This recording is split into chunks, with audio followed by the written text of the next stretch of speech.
Damn it, fella. Look here. Stand by. One for C-Lab, two for Joy Ego, three for Wolverine to round out the trio. In this episode, everybody dies. Broadcasting live from inside the power band, this is The Blah. In this episode, everybody dies. I'm your host, the Wolverine, along with my longtime companions, lifetime companions. Hetero life companions. Ben, in a jar he go. What? Yes. We'll take it. And of course, with us as always, Slave 2 weeks. What did you just say there, Slave 2 weeks? I just said hetero life companions. Hi, guys. Hetero life companions. I like that. Sure. Welcome to the show, folks. This week, we've got a really exciting episode for everybody. Of course, it's brought to you by Athletic Greens. Just want to get that out of the way right up front. And we've got special guests. And Bombas. Longtime show socks. favorites, longtime fan favorites, the Rolling Stallones, In the Mr. house. Marvelous, and of course, expertise in the house with us today. Everybody, big round of applause. Go ahead. That's all right. Everybody bow down. Show us. What's up, fam? How we doing today, man? Hey, dudes. What is this Athletic Greens thing, man? You guys went corporate on this? We We got some sponsors. we were doing Nice. shaving Ryan's privates, and we were like talking about the depths of the fucking Holocaust, and then Kev was just like, "This week's episode brought to you by Athletic Greens." And we turned into a bit of a thing. Because we were talking about how, like, on these podcasts, they just, like, they drop it They in. slip it the in, most you know? random fucking spot, dude. I mean, you could be in the most deep thought about a movie or a topic, man, and they'll be, by the way, this show is brought to you by Athletic Greens. And use the code GOKEV for 20% off. So now we're just beating that joke to fucking death. This episode is brought to you by Preparation H Toothpaste. That's right. Exactly. And Preparation H Extreme. Defarts. So yeah, that's it. That's why. We're not actually brought to you by Athletic Greens. That stuff's weird. Okay, I thought it might have been for a second, man. I was like, Damn. yeah, Fucking sold out on us. yeah. I'd always kind of hope we'd pick up like Manscaped or something, you know? Manscaped would be great.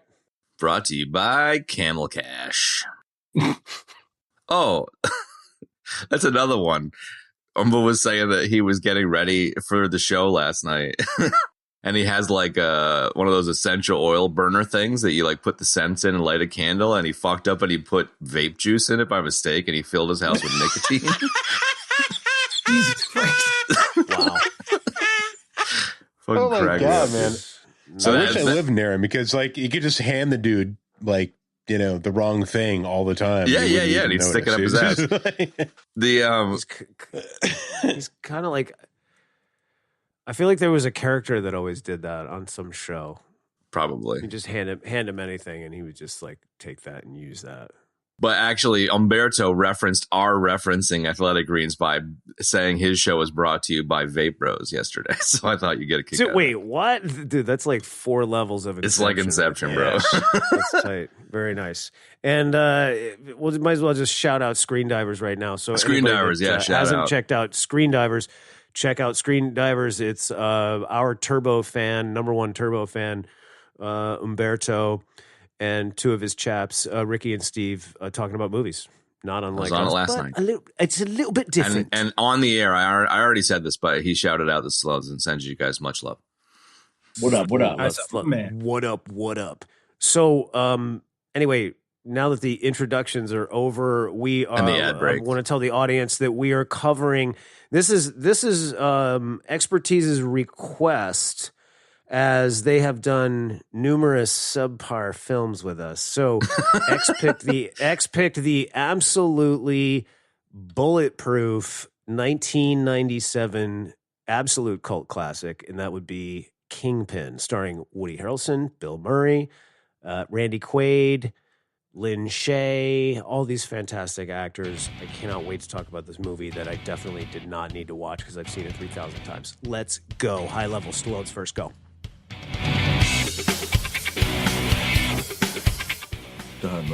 All right. Another Farrelly Brothers terrible hair masterpiece. Mm-hmm. No, I like That's it, it. dude. no, Don't give that Yeah. line to Brad Making- Pitt, man. He'll fuck that up. Making the Good comb job. over that's way still too not fast sexy. for Brad Pitt. Dude. Two pump chump. All right. X, what's up? 1996, Kev. I'm gonna correct Sorry, you. you're right. Oh, we have a death. But that's a fucking death, bro. That's a murder back. is what it is. He fucking Dude. killed you. That was street You style, are dude. you are officially Munsoned. Oh, yes. That's a full on Munson, dude. That's a month. This movie was watched on repeat forever in various stages of inebriation Nice. for young expertise. One of Woody Harrelson's finest performances, in my opinion, Sure. and in my opinion, Bill Murray's finest performance. Ooh, I Although like in a limited, Wholeheartedly agree. so we'll get into that, but those two steal the show. No question. So what you're saying is that Woody Harrelson did a better job in this than he did as Mr. Peanut in The Electric State? Is that what you're saying? Yes, Yeah. definitely. I'm gonna go with that. Based on True Detective. It's a It was close. neck Yeah, and- I mean, that actually legit, like, is one of his best. Look, Woody has good roles. I'm a Woody fan. Yeah, I got nothing. No, I against know. Woody. I'm just fucking with you. Knows this shit. He's Dude, if good. you're not down with Woody, you're on our Yeah. blacklist. You're an asshole. You know, I mean, let's put it that way. And Beckett and Solo? Yeah, dude. Yeah. Right on. Marvelous, Cool. I like it. marvelous. Go. He did it already. He just went like, blah, blah, blah, blah. Oh, he did? He fucking Blah, blah, blah, rapid blah. fire. He was like, Farrelly Brothers he terrible hair Bone match- Thugs and harmonied his fucking high level, dude. Dude, nice. Busy Bone. All right. Slave 2 weeks. Go. We did Any Which Way But Loose recently, released it this week, and the funniest bit about that Clint Eastwood gorilla fucking orangutan movie is that neither Kev nor I understood it was a comedy and got all confused about the lack of dramatic arc. And I have to say, I had a little bit of a hangover on this one. And like the first few minutes, I was like, wait, what? And then I was like, oh, right, it's a Farrelly Brothers movie. And then I was like, okay, cool.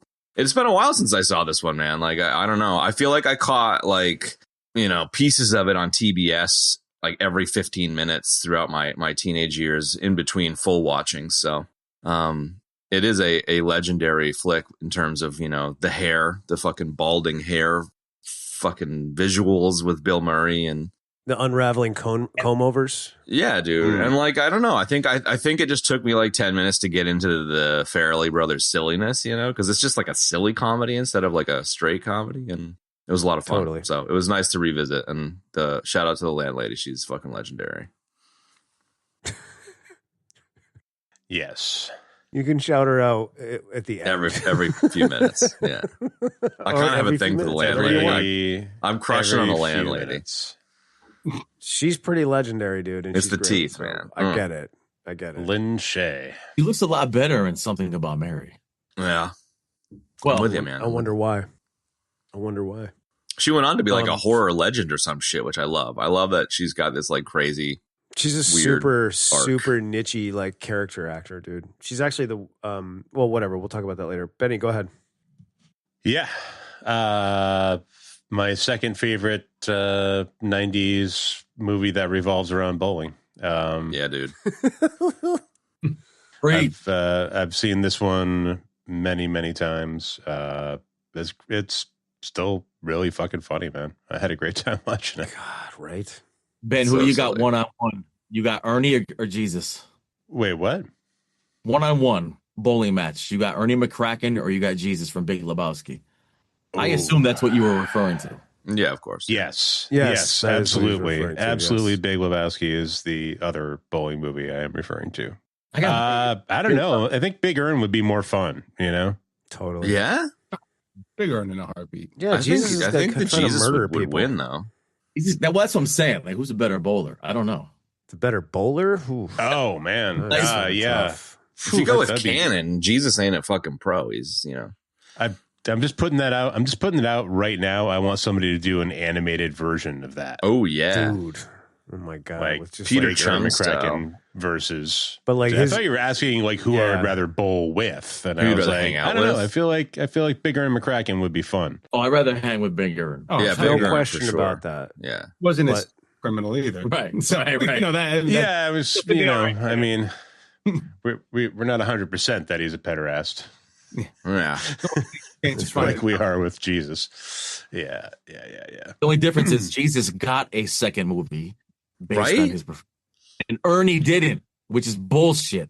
I kind of feel like you could do a like Coming to America style Ernie McCracken movie with old Bill Murray.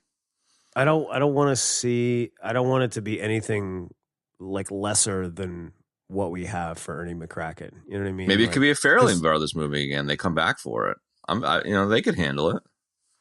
I mean, I'll bet if anybody could do it, they could do it. I think they would have to do it in the 90s, though. I don't know if they do it now. Mm. They just did Dumb and Dumber Part 2, bro. they did. That was I don't that know. was 2014, but whatever. It was 20 years after the orig. I think Bill Murray could pull it off. Totally. Maybe. I don't know. He's kind of looking like a Bill's old.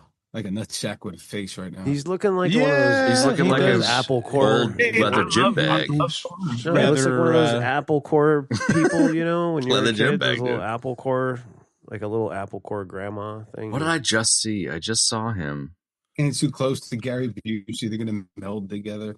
Dude, there you go. Can I do my high level or no? No. Yeah, go. No, Okay. no, Nah. definitely not. Thumbs down on your high level. So that's a no. That's No, go for it, man. Don't. Just don't. Now he's making us suffer. Now he's making us wait. Well, my high level is similar to other people. I've seen this movie so many times. When we decided to do it, I was like, well, I don't really even need to watch it because I know it by heart. That said, I did watch it 2 times. Once last week, we were going to have these guys on last week, but we couldn't get the schedules to gel. And then I watched it again today, and I never don't laugh at this movie. That's how funny it is. Like, I never don't laugh at it. And I like the Farrelly Brothers brand of gross out comedy. Like, I think it's great. I think it's weird. I've never seen anything quite like it. And they're just tip top, dude. This was their second movie, and it was like they knocked it out of the park with Dumb and Dumber. And like, this is a killer follow up. The fact that it didn't, do well, I don't think had anything to do with the movie, because months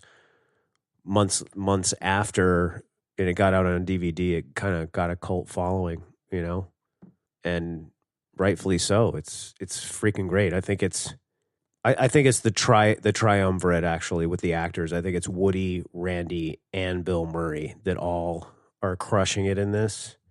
I think is easily Bill Murray's best movie or favorite of mine. Kind of a toss up between this and Groundhog Day for Bill Murray, you know, but like.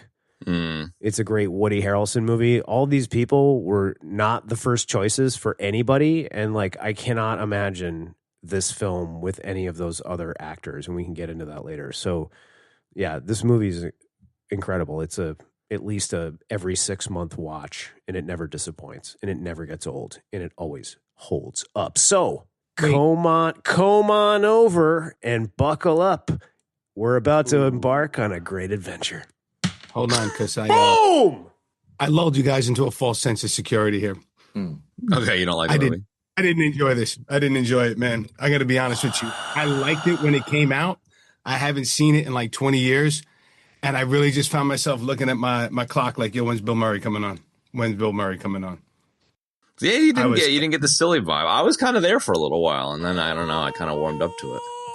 You know, here's the thing. It's first of all, it's very telling of the 90s, and outside of like what I grew up on in hip hop and stuff like that, like I'm not a fan of like 90s pop culture.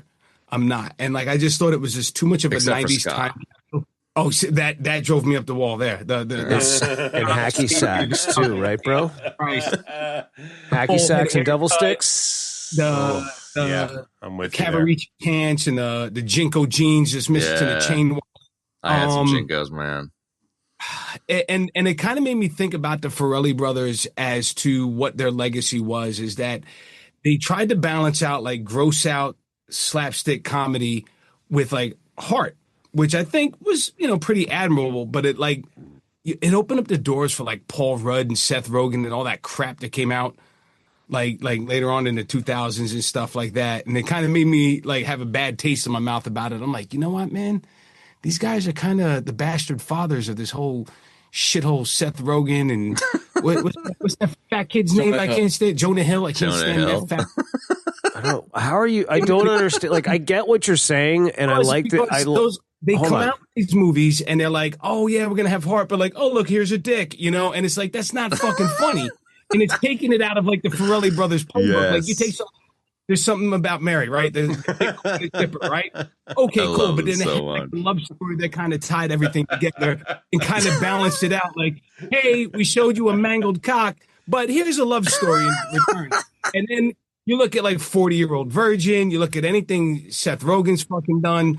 You know, Paul Rudd, all that. I Love You, Man. Like, it's fucking trash, man. Are you and I salty about it that the Farrelly Brothers opened the door for. Because, dude, I love Dumb and Dumber. This one I liked when it came out. I watched it. It just didn't sit well with me. Other just Farrelly slowly creeping out of the frame. Oh, man. All right.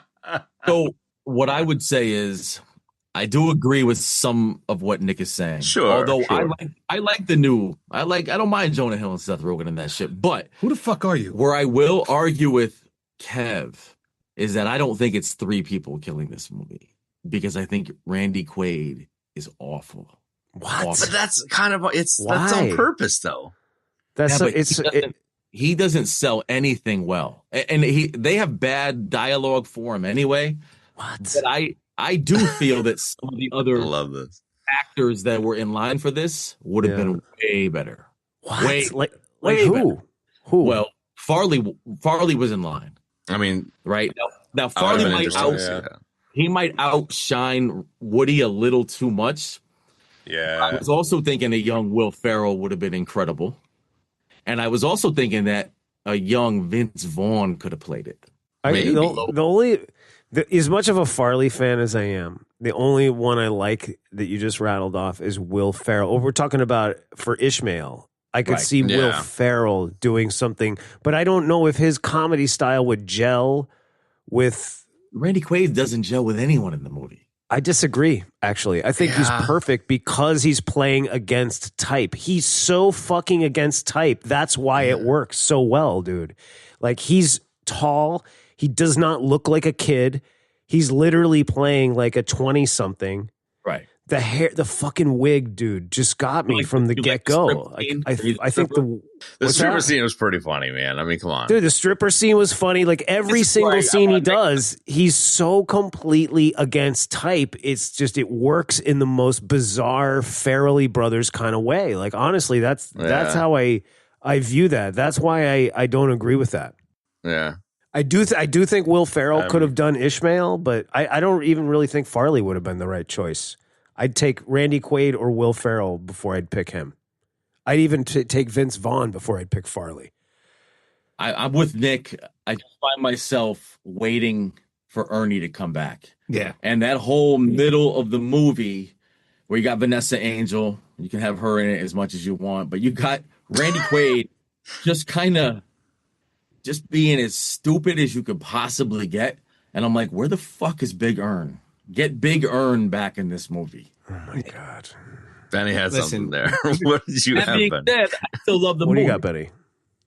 I'm kind of in both camps. I All right. Ooh, get- lay it down. I can see not liking Randy Quaid, but I don't know. On this last watch, I definitely cracked up a bunch at his jokes. Yeah, His- he's so goofy. You know, it's not that it's a great performance. I would say it's sort of that against type thing that Kev is talking about. Like it's like the I don't know, just.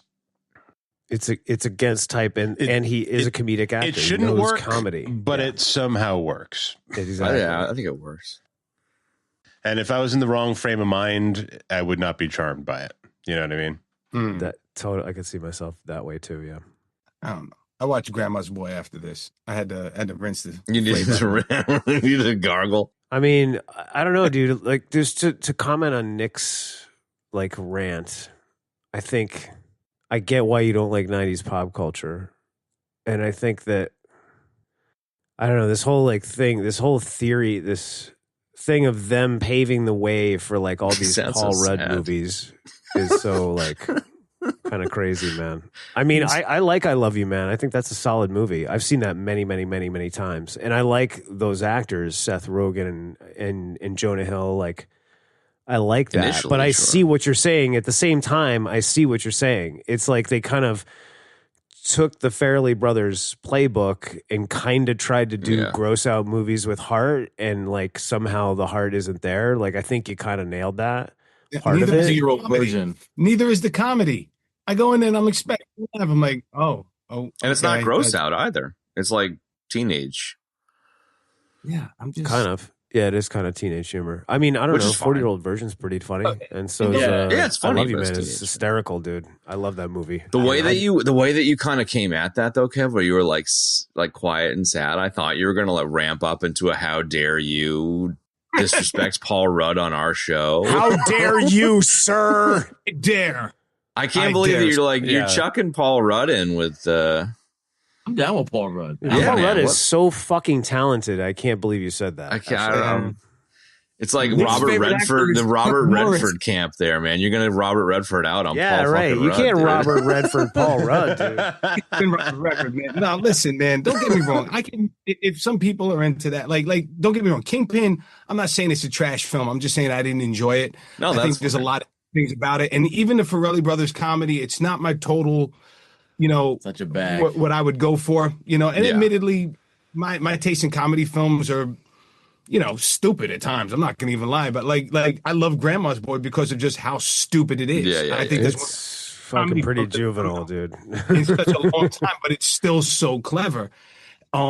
And I think they kind of balanced having a little bit of a heart to the story behind Yeah. it, but they never forgot that it was just a comedy. Where I think sometimes the Farrelly Brothers are like, "Yeah, we're gonna tell a comedy, but here's a heart and some story," and then and I get on these guys, and I know you guys like them, that's cool, but like I think they tried to take their playbook and bastardize it, and they're like, "Oh, we reinvented comedy." No, you didn't. You stole it from the Farrelly Brothers, and you didn't do nearly a good job, and you put out a lot of fucking just hard to look ugly yeah. fuck.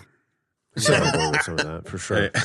I didn't No, actually. dude, it's an interesting idea, man. I never thought of that. Go ahead, Chad. I didn't provide my opinion on the meta comedy shit, and like I actually have never really been into the Farrelly Brothers stuff. This is fine. Like this, I think this is like their second best movie after Dumb and Dumber. I think Dumb and Dumber is a pretty legendary level of comedic execution. It's similarly stupid, but like it's actually like quite funny. I mean, I haven't watched it in a long ass time, so it might be like Snatch. I don't fucking know. But back in the day, I had a lot of time for Dumb and Dumber. I didn't have a lot of time for any other Farrelly Brother movie, and like I didn't watch this like a million times. I've always liked this one. Cool. The like Rogan shit, like I feel like the Rogan era and like the earliest movies of those peeps, like the ones that kind of hit originally, that was when that particular vibe was a bit more fresh, even if it was like super laundered and like Hollywooded out and blah blah blah and like wanky. As it got longer and longer in the tooth, like I can't fucking handle the Will Ferrell shit. I can't handle a lot of like the 10th fucking Adam Sandler movie. I mean, I love Adam Sandler, but like I just can't fucking handle the rinse and repeat nature of a lot of these comedies, So Sure. I'm with you on like the Grandma's Boy. Like it's a one and done. It kind of, or like a Super Troopers or whatever. You know what I mean? Like I'm totally here for comedy gold, but I think it just like, it's like my wife is Australian and she always like wisecracks about how American comedies, they'll say the joke and then they'll say the joke again and again and again and again. It's like, yeah, I got it the first fucking time. Dude. Yeah. And I feel like it's like I got it the first movie, dude, with a lot of these creators. So like I get the fatigue on that, but I don't know. I'd put this one in the like bucket of still pretty decent solid swings in the repertoire. And I mean, I don't know. I kind of got in the mood for it later on in the movie. In the beginning, I was kind of like, but I got in the mood. And Woody and Murray were amazing in it. Don't get me wrong. Yeah. Like those are, I would say they were legendary comic performances, but I think as a whole, I don't think the movie like lived up to what it could have been. I think, like in retrospect, looking at it, like if there was more Ern McCracken and kind of balanced it out more a little 50-50, I think then that would have taken it in a whole different direction and made I think a better movie overall. But yeah.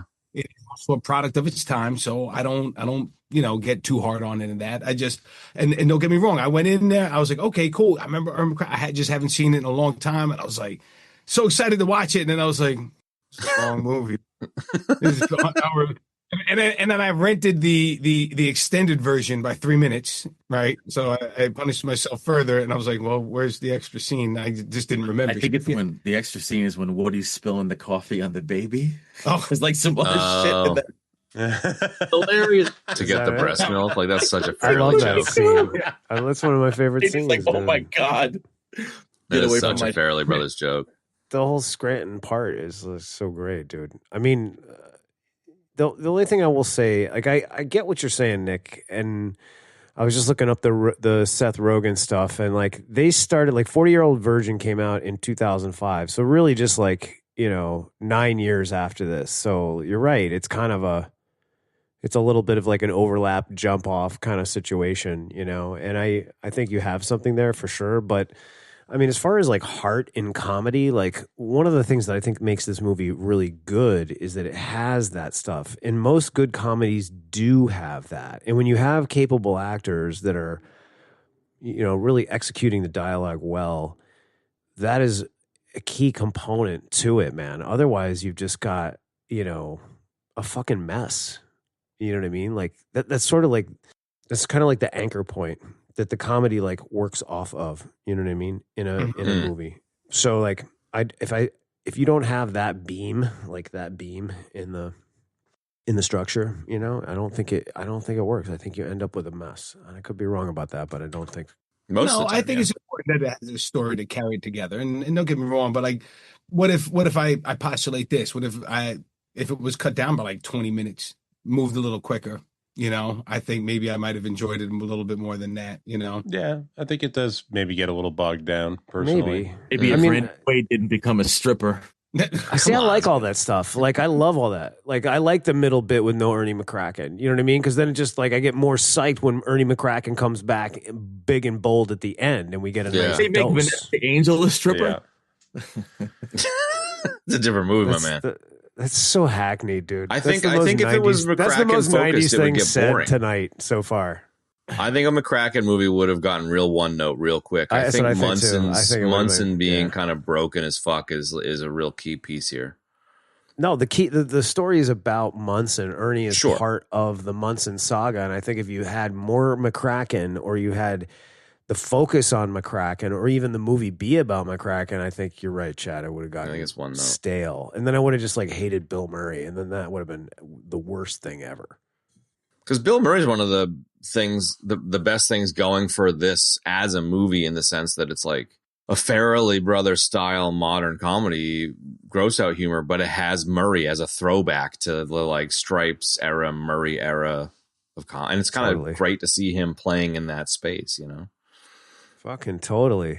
Like the newer space. And he does it so well, man. He slides right in there, and he's just Like when he's freaking yelling at the brilliant. lady in the fucking diner, or he's like, "Hey, how you going?" He's like, "I wasn't Oh, talking my to you." God. It's just like, it's so like, oh, dude, you know what I mean? Yeah, And he ad libbed that, I guess. Yeah, not you. You. And he ad libbed Not it, and then he had to you. go and apologize to the lady afterwards because they were just like extras or some shit that just took a full Bill Murray barrage, on camera. And you know what? I love that. I did a bit of digging, and he actually improv'd pretty much every one of his lines, right? Which so is he great. kind of he did this thing where he does this thing where he reads the script, he gets an idea of what's going on, and he's like, all right, then he throws that away, and then he makes it up as he goes. And like, that's great. But then, like, if he does a joke that's harsh, like, he'll apologize to the people afterward because he'll feel bad. That's why Yeah. he did that, right? Why- Like, he yeah, does yeah. that with, like, I watched a great interview with the Farrelly Brothers, and they were saying, because the interviewer was like, what's he like? And they said that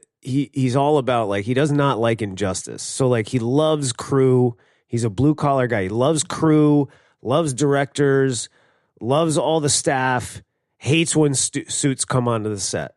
Hates it. Does not want to talk to him. You don't want to mix the two together. And then if he sees an injustice of any kind, he does not care who it is doing the injustice. And he even said, from a 7-year-old girl to an 80-year-old grandmother, he will speak up and say something. And he even said he lambasted this 7-year-old girl on the set because she was acting like a little shithead. And then he felt bad, and he went up to the parents later and was like, I'm sorry, that was probably a little much. And they were like, no, that's exactly what she needed to hear. You know what I mean? So Sure. that's kind of the way he was described by So he's a vigilante. Now I want to see like a Bill Murray Batman, dude. Yeah, kind of like a Bill Murray Batman, dude. Exactly. Bill Murray Batman. Okay. Yeah. Well, Elderly on the Batman. note of Woody Harrelson, I think he was perfectly cast for this role because if you look at it was kind of like a throwback to when he was on Cheers, you know, when he first came on. He was like so bright-eyed, bushy-tailed, you know, naive and stuff, and I thought that was perfect for the young Munson. But as he's gotten older, he's been able to play like burnt out, grizzled characters really well. So good. And I think it was great to see him like that as Munson. So I thought that he sold that. He pulled it together really well. And Woody Harrelson has great comedic timing. I think he's fantastic, dude. Rated in a lot of ways, man. He does some funny stuff. No, he's great in a lot of different spaces. Yeah. True, man. He's like he's like John C. Reilly. He can be funny as shit, and he can play the most intense, dramatic stuff. You know, i.e., True Detective or something like that. He's just Kev. You were going on and on and on about the Planet of the Apes remakes, and I watched those. And him as the Colonel in that Middle Apes movie, dude, like the broken ass Colonel. Do you remember him? Who was the Colonel? Harrelson. Harrelson is up against the apes in the middle of the three movies where like his wife dies from the ape virus or some shit, and so he's going to eradicate the apes, and he's like broken as fuck, and he's got like a militia and shit. Yeah, dude. Wow. Yeah, he was pretty wicked in that, man. He was fucking great in that, dude. You gotta rewatch that one. Yeah, I have two of those movies. I own them. I need to rewatch those. I haven't like seen they're them in a fine, while. whatever, but he is fucking killer in that. If you want to look at his range, look at White Man Can't Jump and then Natural Born Killers. Yeah, totally, man. Within like 2 years of each other. Yeah. And this came out like within 6 years of those. I think this movie movies, without 100%. him bringing it, I don't think this movie's the same. I think like I love Murray, and I'm not necessarily on the motorcycle with the hatreds of Quaid here, but like his fucking kind of, like you said, bushy tailedness in the beginning to him being like broken as fuck is just so on point. He does it. He carries it. And I think like if you had put Michael Keaton in that part, like he was a top contender for that part. There was somebody else too. I can't remember off the top of my head. Who? Cage. Is who I heard. That's right. Yeah, you're right. It was Nick Cage. Him and Michael Keaton both turned it down. And it's like, while they're both good, and I'm sure that they both could have done it well, it's Woody's part, man. It's Woody, I'm sorry. Dude. It's Woody. It's just he's good. He's as good as those two other actors. He's easily as good as Nick Cage and Michael Keaton in terms of range. They can all do comedy and they can all do dramatic stuff. People versus Larry Flint. Yeah, he was good in that. Yeah, dude. I mean, shit. Exactly. Now, People versus Larry Flint. Boom. An True Detective. Or a remake with Nick Cage in the Woody Harrelson role and Pedro Pascal as the Amish guy. I think that might Pedro could do it, man. I mean, he looks a little bit Latino for the Amish, but I'm down. That's what would make it funny. There's an epidemic of Pedro Pascal and Oscar Isaac fatigue that's happening. Well, and then we obviously need the two of them in this then. Yeah, right. We need just them. Either one would blow Quaid away. How about them playing every character? The Quaid hatred. I love how I disagree. I think you know what? You know what, Jason? Jason, you're a smart movie watcher, and I think you should watch it again with a different lens, man, and see. Because I really think that you could get on board with it. You know, like you watch good movies, dude. You recommended Hardcore, which is really intense. But it was an interesting movie, dude. You know, like you don't see movies like that every day. You know what I mean? So look, I just when he is getting toward the end, and like Nick said, he's got the gene code jeans and he's flossing his teeth, and fucking pieces of pig are coming out of his teeth, and he's taking a shit in the urinal. I'm just like, that's so funny, dude. Like I don't need to see this. But that's not him. That's Farrelly. He beats me out. Like he skeeves me out when his nipples are hard and they're bowling in the dude's house. Yeah, I'm just like, that's Farrelly Brothers gross out. That's man. Farrelly. Come on. You don't like Farrelly. It's Farrelly. Yeah, they don't hit on everything. They have a wide net, and some of it gets through, and some of it doesn't, and they don't hit on everything. That's fair. That's fine. I mean, it's not his fault. I mean, maybe it is because he didn't deliver it. But I don't think it's the fault of the actors. I think the reason that he works is because he does the like fucking, 30-something-year-old Quaid playing a 20-something year old Amish person with the maturity of a 9-year-old. You know what I mean? It's so funny. I just and can't. then he like it's so funny. I think the thing that I like about it is the like throwaway nature of him being like, I don't smoke. Well, okay. And like, I don't drink. Well, okay. Well, I don't fuck. Well, okay. Like, it's kind of funny, man. I don't know. I'm into it. If you're dead, you can't smoke. But I never thought of it like that. It's so dumb, man. I don't know. So fucking stupid, dude. Who knows more about this than the good folks at the American Tobacco. What the hell do you think cigarettes are? Oh, well, then 2 cream, lots of sugar. Lots of sugar. Or whatever. Exactly. Lots of sugar. Anyway, and taking the piss out of the Amish going and finding their roots, and they sow their wild oats because they actually, they do get sent out to go and fuck around. They go on missions with the English. Yeah, they do. They do. And then there's the whole Amish mafia, dude. That was like, they made a show about that. Dude, Amish people are. I don't want to knock them as a culture, but like, don't worry, they won't hear you saying this, so it's all good. You know what? That's a good point. Luddites, but like I went to the Amish country in Pennsylvania with my wife, and like we were driving out at dusk, and there was like Malachi with like a scythe like in his field. And I was like, yo, I'm not stopping for shit in this town, bro. No, they were all just like creepy, like out there standing in the cornfields. Nah, I'm never going back. Never, I love it, dude. I get that, man. I love it. I mean, it's like if we had never adopted technology, like that's how they're living, Cockroaches and Amish people freak me out, man. There you go. I love how dark this has turned. and Jonah Hill. I hate Jonah. him. I want to hate him and Seth Rogen. Why do you hate them so much? You're coming here so full of hate in your heart, bro. What? I get the Seth Rogen hate, man. I mean, sometimes it doesn't bother me, but sometimes I can't fucking stand him. What? You know what drove me up the wall was that he went to Congress to talk about what was going on in America.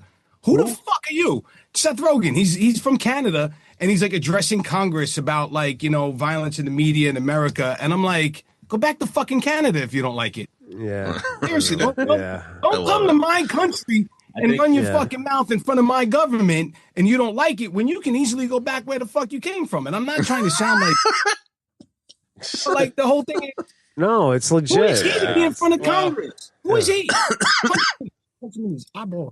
Yeah, I'm less concerned with that, and more concerned with him just being like an aimless stoner and laughing a little too much at his own, laughing a little too much at his own fucking jokes. I get both. It's like, yeah. To me, the best dude on the periphery of all that Jonah Hill, Seth Rogen shit is Danny McBride. Like, to me, he's my spirit animal. Oh, Danny McBride, he's good with me. We're good. McBee is the man. Yeah, he made even Fist of Footway, which is not by any means a movie. It still has its moments that are funny and carried through. So Tropic Thunder, dude, Fistway is great. Bro, yeah. That was their movie. That was like what's his name, Ben and Jody and Danny. They all made that. That was their little sort of passion project. What was the one with Andy Samberg where he's the stunt guy? Hot Rod. Hot Rod. He was great in that, man. Yep. Sure, he was good, man. So got the blue balls. Oh, shit. So back to Kingpin. I don't know, man. Like we were saying, Woody carries it. And I don't know. There is enough heart in this one to keep me interested. They just fucking trample Munson so hard, and the amount of like, oh, he got Munson, and he's just like, wait, what? Like it's way over the top, but I don't know. I think like love and support. That's all I gotta say. Yeah.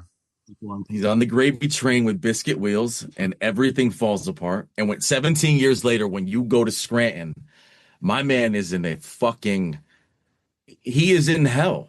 In the ghetto. That's what Ernie McCracken sent him to hell. He was on the on the road to the riches, and McCracken. That's the only part I'll say that it's smart that they don't have McCracken in it more, is you kind of need to see the distance and how far Roy falls, and then how high McCracken actually ascends, and like kind of the variance between where they were when they first met. And Munson's kind of a bum bowler, and Roy is on the way up, and then it flip flops. That's the only thing that I think is intelligent about not having McCracken in the movie more. Yeah. Mm-hmm. Is because one's on the way up and one's on the way down in the beginning, and then it flips.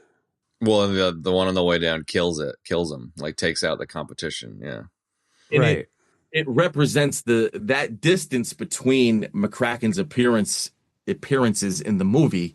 Kind of represents the distance between the event that occurred, Woody's hand getting mangled, how far Woody has fallen. I think it all kind of ties the story together.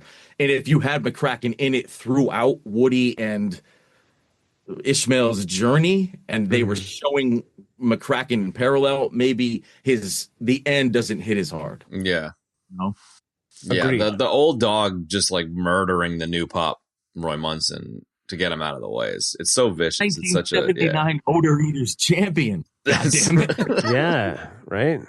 It's so good. And so I don't know. You're sort of like, Look, I'm talking through this, Kev. I know exactly. You're proving the necessity of why you need those two parts that you dislike that middle part, and it's like you gotta have it for the end to hit. All I said was I want more McCracken. That's all I'm saying. Handled the right way. Yeah. Ishmael takes up a lot, but at the same time, it's probably a better movie with less McCracken. That's all I'm saying. Well, and it's Wanting certainly for a better more movie is the with space. McCracken winning.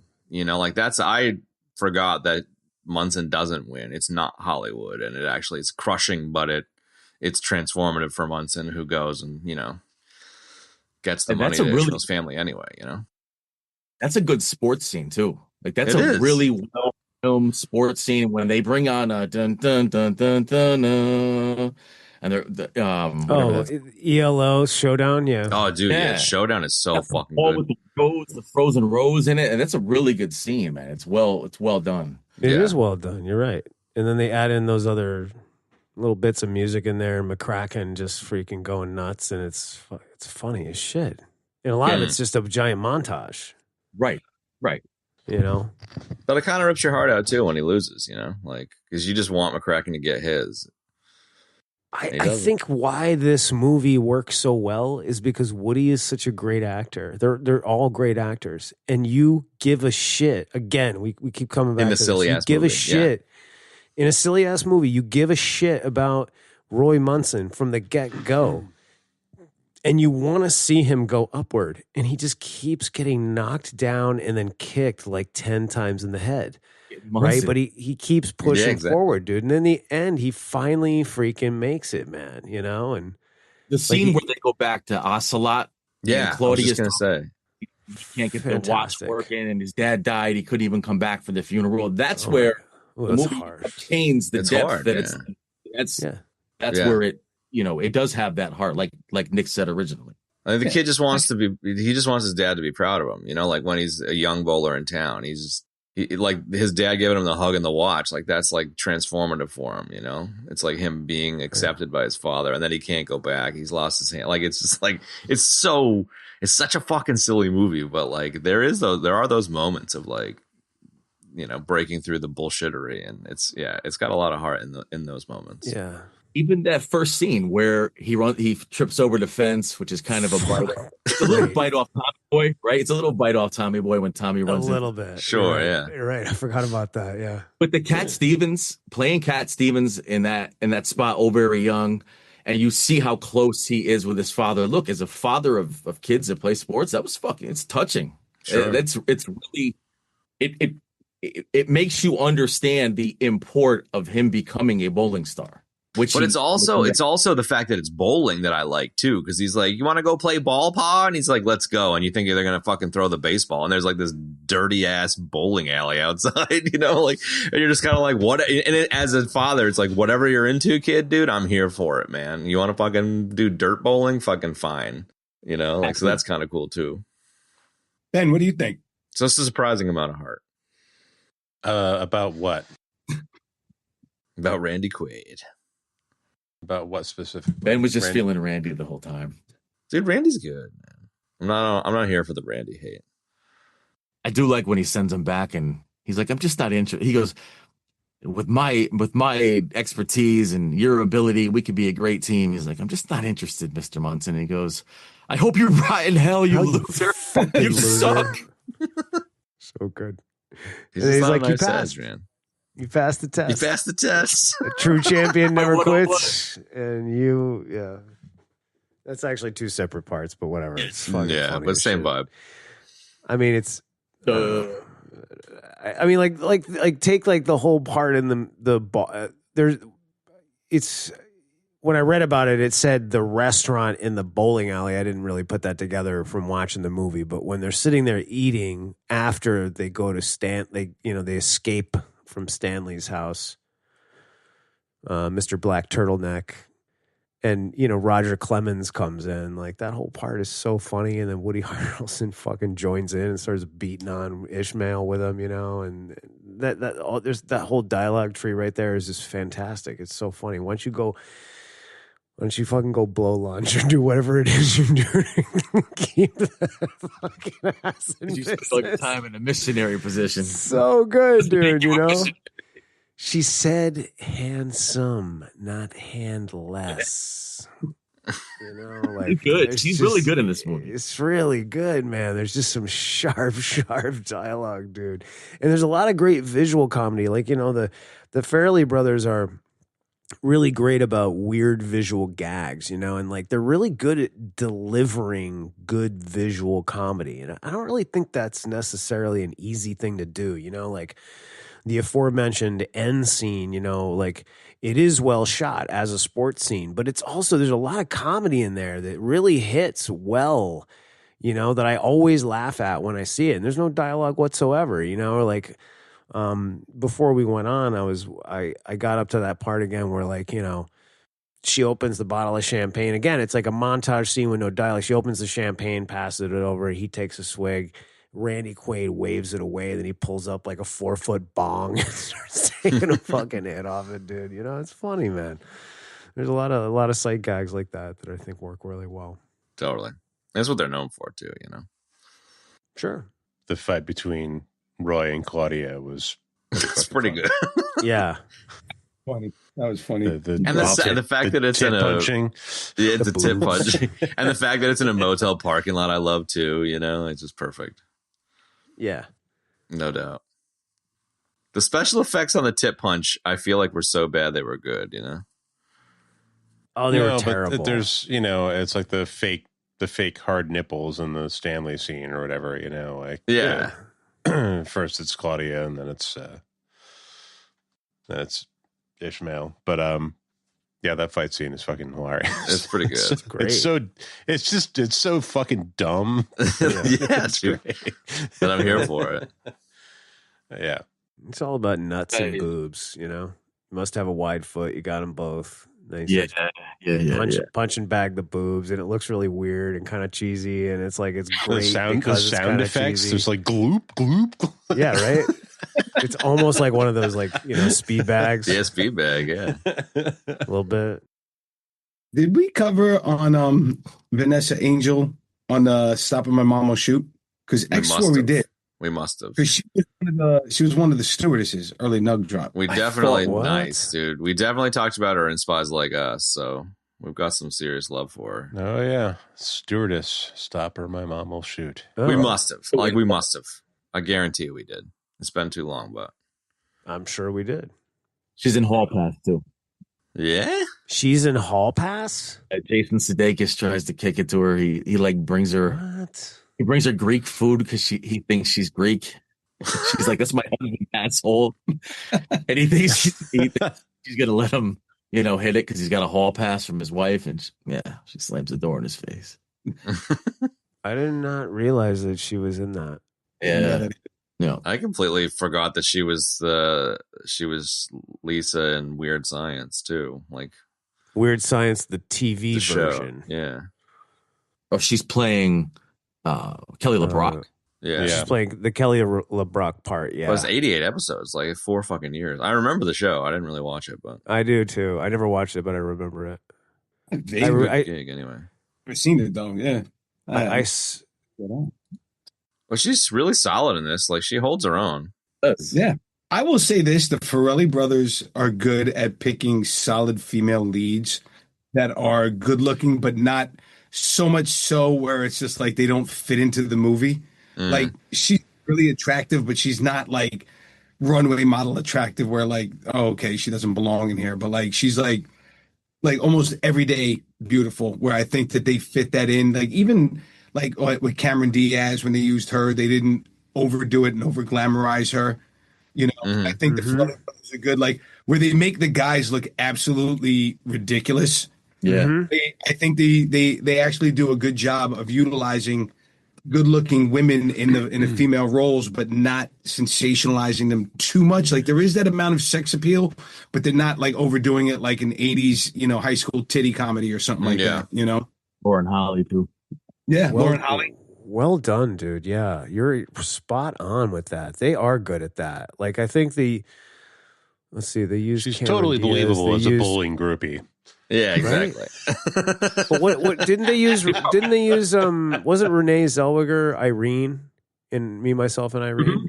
Yeah. Right, and then Lauren Holly, the aforementioned Lauren Holly, and like, Who's in I don't know if In you guys what? have seen Outside Providence. Ben and I have seen it about 1,000,000 times, but that's a Farrelly Brothers movie, and they used Amy Smart in that, who's got, She's- a lot of these women have that, I wouldn't say that girl next door quality, but they're like, they're like sort of like gorgeous every woman, like not Sure. like I look like a supermodel. You know what I mean?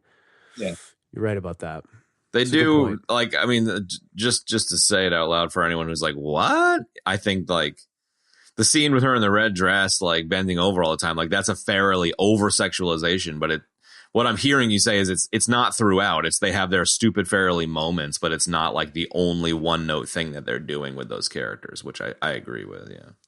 No, and they don't make those female characters into vapor either, I think is what Nick is saying. And if he's not, that's what I'm adding. Because they have substance, and they have there's a couple of really great moments between Claudia and Munson. You know what I mean? Like, Sure. most notably, the one that I really like is like the end. It's like after everything fucking dopes out and he finally comes good, and like she shows up before he tells her, she's like, I'm ready to start betting on you. And then they have that great moment there. And then there's a great moment right before everybody goes, bye, Brother Munson, bye, whore. When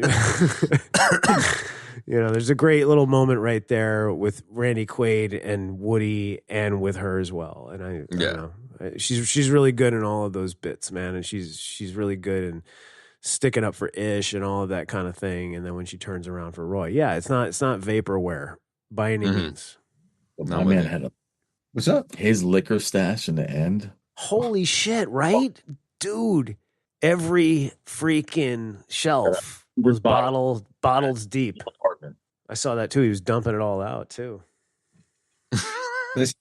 While we're on the subject of Munson's apartment, I thought of you, Kev. The garbage can. Proper wear and tear, unlike the garbage can in Die Hard 2. Exactly. I was like, that is a dirtier garbage can than outside of an abandoned church. It's a key detail. It's a very key detail. Mission critical. And you noticed it. It is mission critical. If you had had a shiny garbage can in that shithole apartment, it would have stood right out. You'd have noticed it. No, that was great on the set decorators part. It's just like the fucking, the church. Why would the church have new garbage cans? Why? It's a church. It's a fucking church. If we're bitsing and bobsing a little bit, dude, the fucking tattoo scene I thought was, I don't know, I got a kick out of that one. I got a kick out of that this time. Stupid shamrock bullshit. It's not that bad. The worst fucking titty tat on his back. But it's I just love the Harrelson's idea of Ishmael reaction. living the rest of his life in Amish town with a titty tat. Right, totally. So dumb. Man. Farrelly Brothers movies are so fucking dumb, but like, I don't know.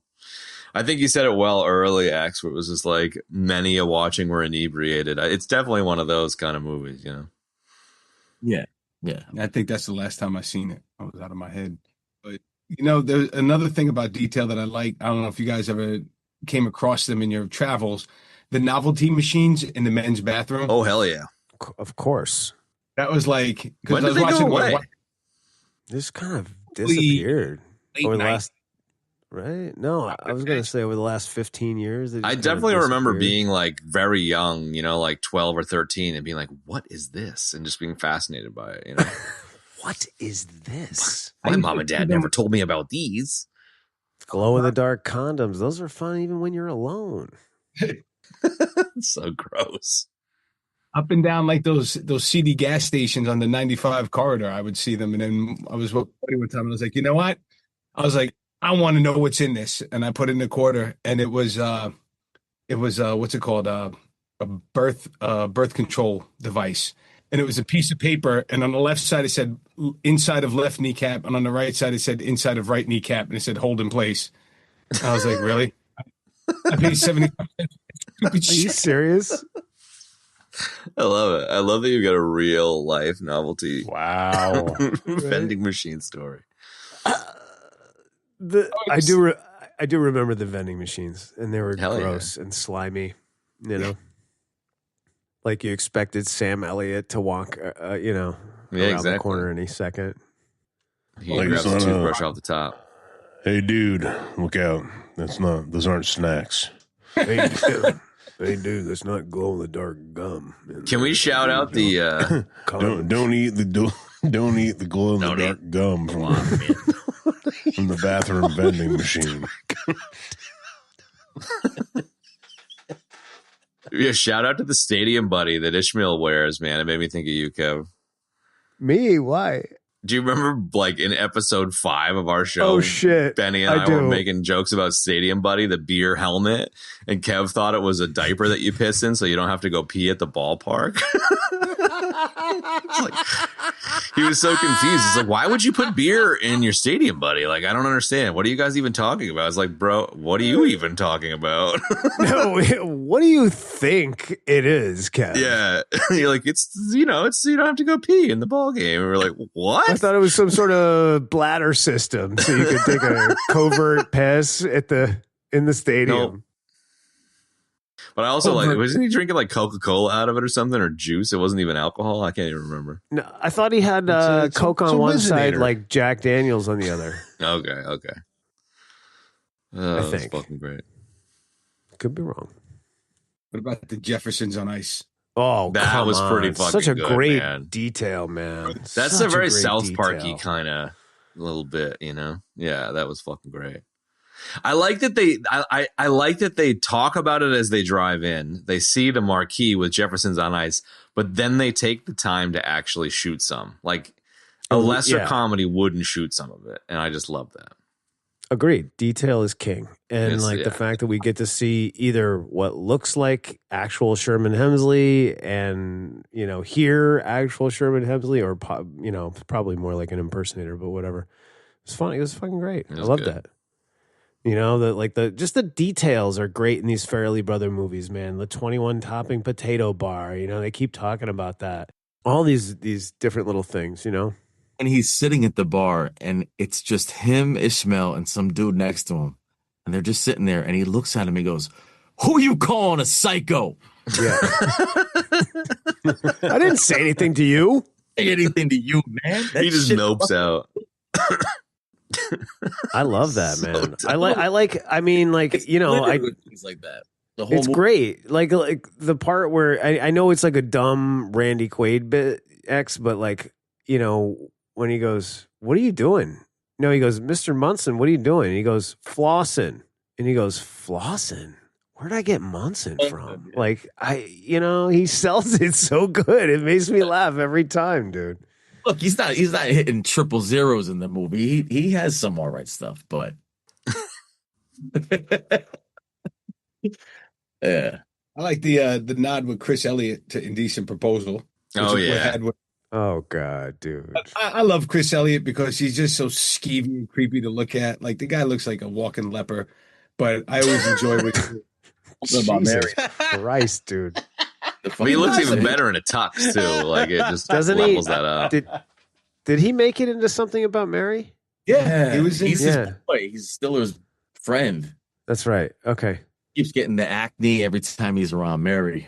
Right. And then, and then he, obviously he was in Groundhog Day with Bill Murray And the before Abyss, this. bro. Yeah, no, I love it. Just to have him in there, and it was like such a throwaway scene. It really But you was, yeah. just do love Chris Elliott, and they appreciate like he's kind of like I think an unsung component agree. of comedy. Like even going back to the early Letterman days when he was one of the writers on there.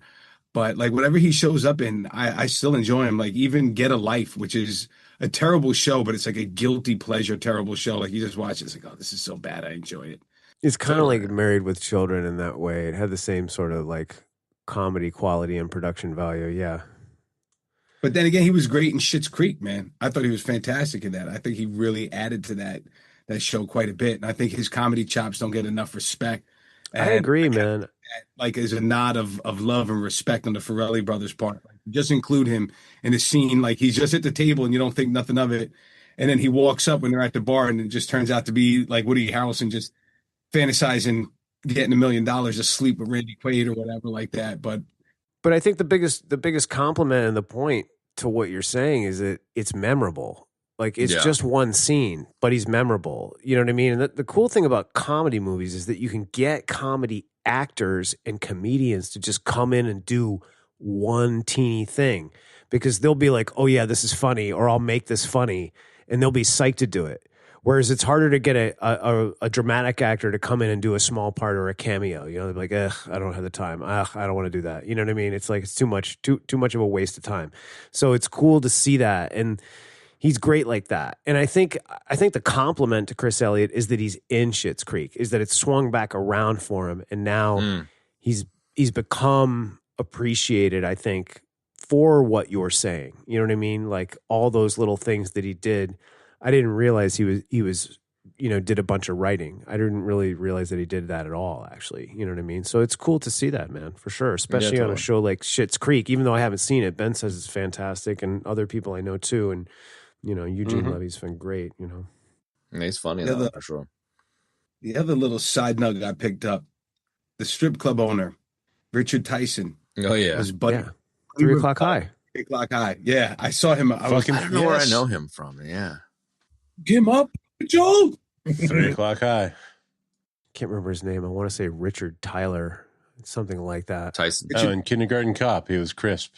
Yep, I think that's right. And he was Black Hawk Down. Yeah, well, I was going to say Black Hawk Down, and then most notably 3 O'clock High. He played Buddy Revell. That movie is so good. That's a great movie. Yeah, we watched that fairly recently. It was great. That's why I always say that. That's why I texted that to you the other day, X. What'd you text me? I was like, if you bail this week, you're dead meat. And that was Buddy Revell. I didn't get that. I didn't either. Nug within a nug, wrapped in a You're dead meat. Sent by text message. You and me are gonna meet in the parking lot at 3 Dude, shout out to the charity video with Murray, dude. Thank you. Oh my god! Finally get to Bill Murray shit. Finally, it was one of the funniest things in there. It's so good, dude. I will go to YouTube and look up that video. It's so good, man. It's too good. And then it's a funny movie it's a funny clip all by itself, the ad. But then it cuts to fucking Woody's reaction, which just makes it even better. He's just like, right. Sometimes when I wake up in the morning, Mr. McCracken's already there. I love that shit so much, dude. And then he follows it up right after the commercial. The lady's interviewing, and she's like, Mr. Ernie McCracken, you got anything about that paternity suit? And he goes, no way. I pulled out way early on that. That's a bold-faced lie. That's just a bold-faced lie. And I love how it's like the whole video is like inappropriate touching from like second one all the way till the end, And at the very end, he's got like one sitting on his lap, It's so great. I had to. I couldn't help myself. See, now I have this question to ask about that video. What you guys thought? Is it Ernie McCracken's plan to scheme on hot single moms, or is he using it to cover up paternity? I think it's the scheme. That's how I took it. But it could be either way, man. Good question. You know, it's both. Oh, little from Little column A, both. little from column Little B. column B. There you go. You guys probably saw this, but one of the fund moms in that, one of the hot moms was Melinda Farrelly, the wife of Peter Farrelly, which I thought was pretty cool. What? Yeah. Really? Mm-hmm. Oh, right on. Yeah, I think they became. I think they met on this movie, if I recall my reading correctly. That would make sense. That Horned Pretty sweet. Bowling movie. What's that? Guy who played Stanley, which by the way, also they looked at George Clooney for that role. I know. I think that would have been. Which one was Stanley again? I like that guy. Old dude who they go to his house and bowl and what? Oh, that dude. Yeah. Yeah, he was great. Yeah, Claudia's kind of nemesis. Claudia's you know? boyfriend. That's The one with the easiest way to- Capricis. Easiest way to say it. He was The married fucking to skunk hair dude. Julie Moran. Entertainment Tonight. No shit. That guy. Rob Moran is that guy's name. Who was he married to? Sorry. And she was on Entertainment Tonight for like years. She was like the host of. Julie Moran. I'm sure you've seen her a million times, probably. I like how you're coming with the fucking Entertainment Tonight nugs, dude. Yeah. They probably, you know what, dude? They probably know That's him a from Rhode deep Island, cut. man. Probably. Because they're such New England dudes. Very hard. She looks you super know, familiar, and- X. Yeah, totally. And Yeah. that guy, Rob Moran, he's from Barrington, Rhode Island. There you go. I liked him, man. He Julie was Moran. He's another It's good like- example of the Farrelly being good at casting because he's like skeevy but also not believable, and I kind of like that he's kind of Right. not believable. Yeah, he's in Mary. I think he's in something. Yeah. yeah, he is. Yeah, He's a what? Sorry. He's Something in about something Mary. about Mary. Well, he's in all their movies. That's one of the other. one of the cops when Yeah. Stiller gets pulled over. Yeah. Yeah. But they do this thing where they just kind of put their like buddies that they grew up with in the movies. Yeah. You know what I mean? Like a lot of those guys that you see in this Dumb and Dumber, they're all He's in in all Dumb of and those Dumber, movies. You know, the guy that plays the bartender, who's like another great scene with Randy and Woody. How does the rest of this hustle go? Yeah. That guy, he plays one of the teachers in Outside Providence. You know, and a lot of those guys are in Outside Providence as well. That's when Woody goes, he was sniffing glue in the parking lot. Parking lot, dude. So it fucking cracks me up every time I see it. So the guy, Oh, but I'll lose my whole bonus check because I'm so bombed. You get that way when you're drinking ginger ale? would be punctilious, assuming that the guy from 3 O'clock High was the Yeah, other man. cop with That's Rob. right. That's exactly right. You don't have to read him to sell him, man. love He it. would be. And then he goes, nice going, De Niro. It's Steve. But just that So line. funny, dude. He Come was on. That's so sniffing good. glue in the parking lot. That shit is fucking hilarious. It's so hilarious, dude. Oh, yeah. He was sniffing glue in the parking He's lot. not drinking. He's sniffing glue. Oh, I love that. I love that line. So great. All right, what else? Bits and bobs or nuggets? We'll take There's either. a couple of hustle scenes, like the first successful hand removal hustle scene, and then the second non-successful hustle scene that leads into the cash game. Yeah. with Moran. Yeah, and some more great dialogue there, you know. The You gotta Ishmael trying to do the hustle. bowling for man, money, man. it's my only vice. I mean, Okay, Ishmael two vices. trying to do the that's still hustle was very a good. pretty good Still Randy very Quaid, good. man. Come on. Yeah, it was great, man. It was great. good. But other ones were good too. The one with the farmers and the sheep, dude. Like that's so typical Farrelly Brothers. Like gross out, like you know, What, animal like the banging milk your cow humor. thing? yeah, they're No, when walking they away. couldn't when what's her name couldn't get Oh, any with traction. the sheep in the bowling alley. Yeah. Yeah, and then they bring the sheep in, and they're all like, you know, they can't bowl right. But the best thing about that one with the sheep is that the That's farmer's so all about the sheep, and then it cuts disgusting. back to Vanessa Angel, who's sad that the guy still doesn't think she's hot. You know, Totally, totally. I thought you were talking about the bull milking, like that. Yeah, that one's pretty fairly down. The bull milking Those was boys love their jizz. cow's leg and Yeah. I'm like, come on, man. The horse's feet and the bull. It took the a while bull to get it milking. flowing, but boy, What you got? So- We don't have a cow.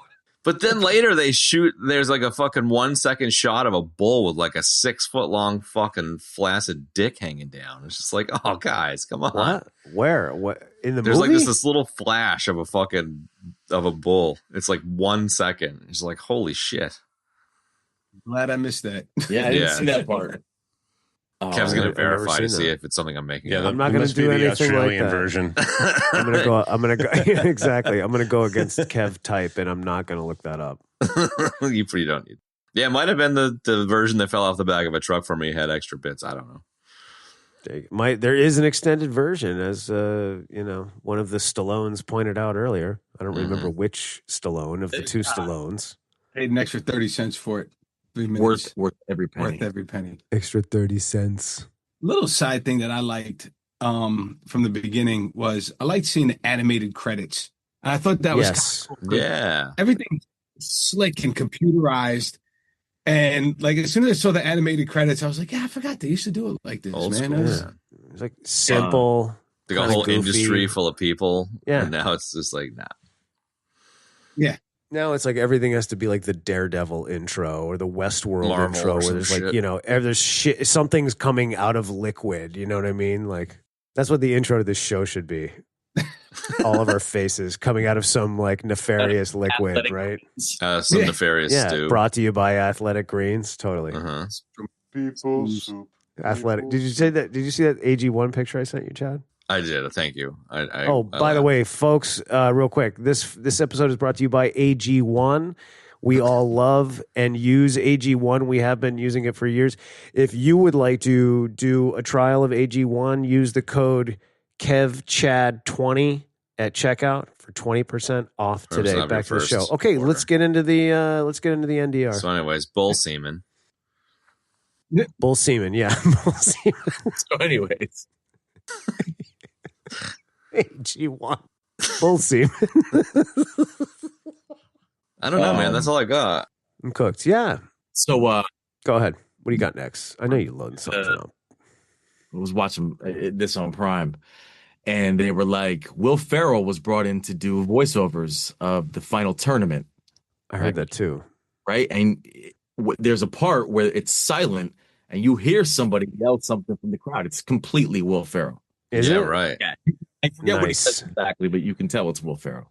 I like Yeah, it. I think Yeah. they put the in the let's make nuggets not fun part. I think they put that what he actually says is in there, and it's like it's completely like against like it doesn't go with the movie. It's not like go Roy or go Ernie. It's like something completely different. Yeah. Mhm. I forget So what. it kind of supposed to stick out like a sore thumb or something like that. Okay, here's something really cool. So Bill Murray, two things that are really cool about Bill Murray. He nailed all three of those bowling strikes were his. That's cool. He got them all in a row. 1, 2, 3.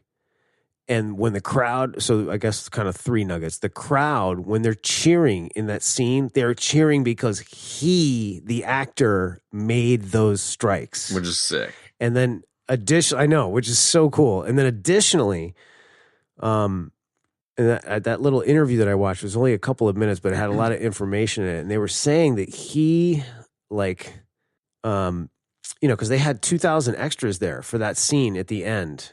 And, they had to keep them there. And like being an extra in a scene like that, it can suck because you're just sitting around forever and ever and ever waiting them to reload everything, right? So you can do the next take or whatever.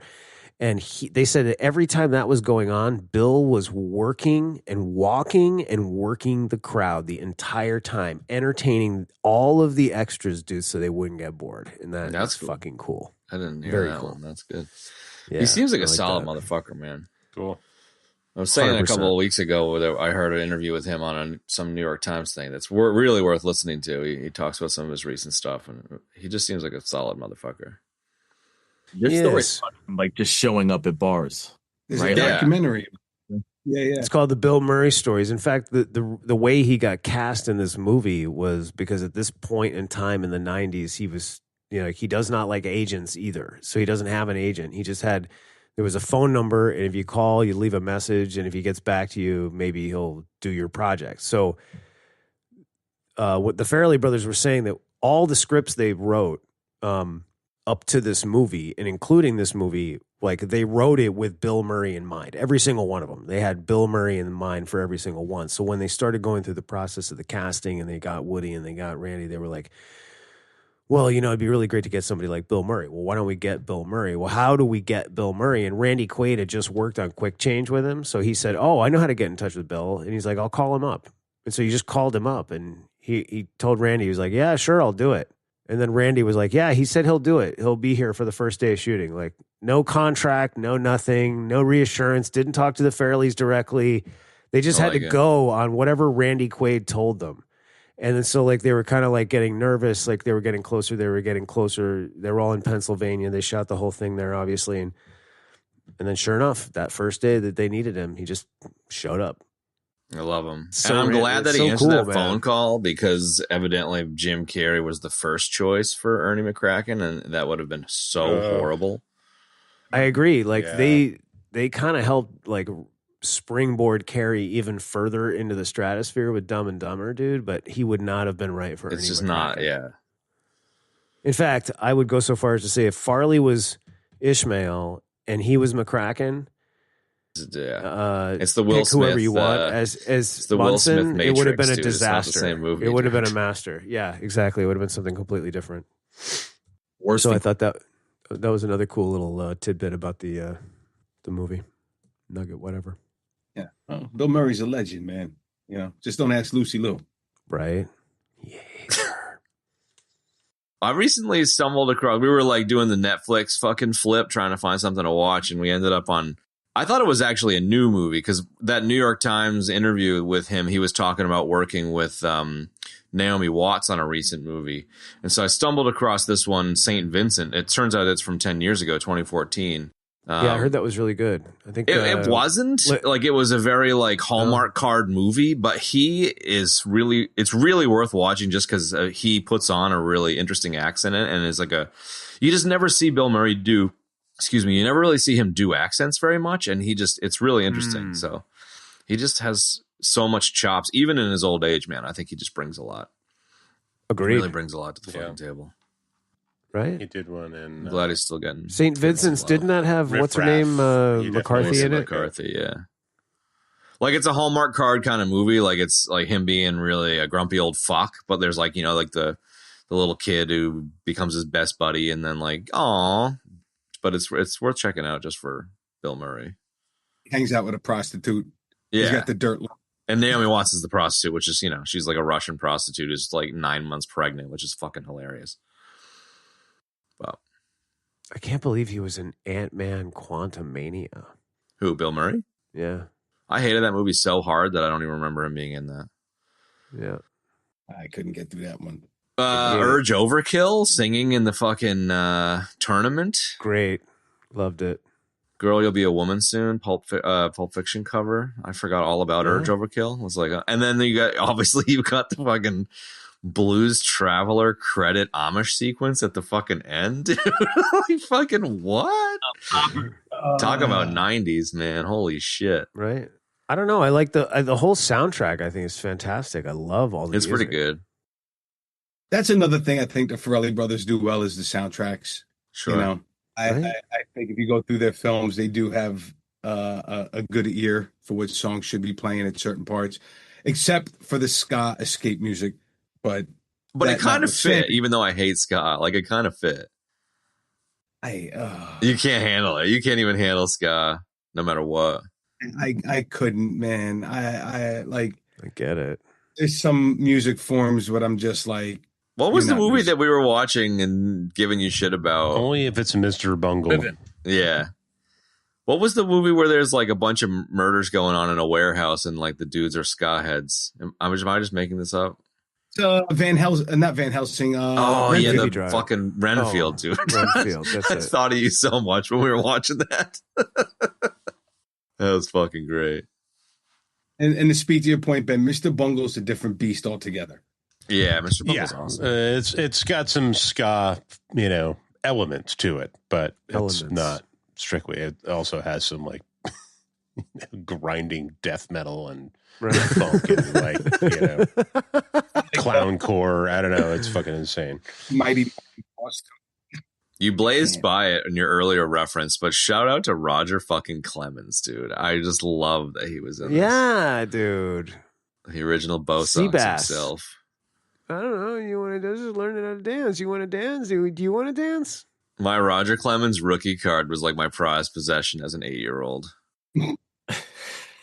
It's mint.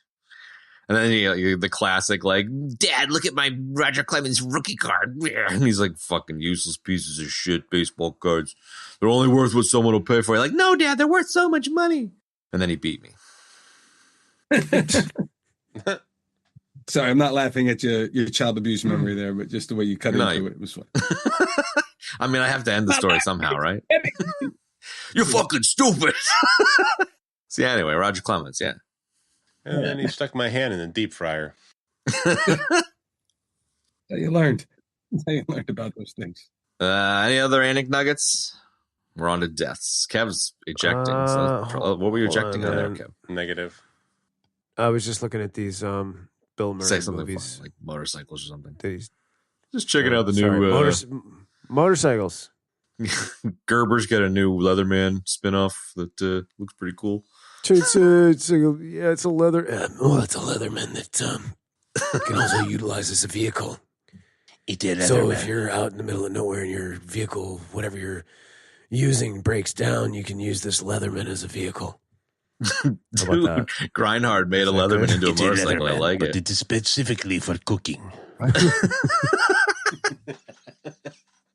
It was Deaths. What do you got for? Well, you got one? Go. Okay, It even has there's a little nozzle on the end that spritzes a little bit of Pam onto a pan if you need some lubricant for your pan. I don't know why I just did that like Diego Luna, but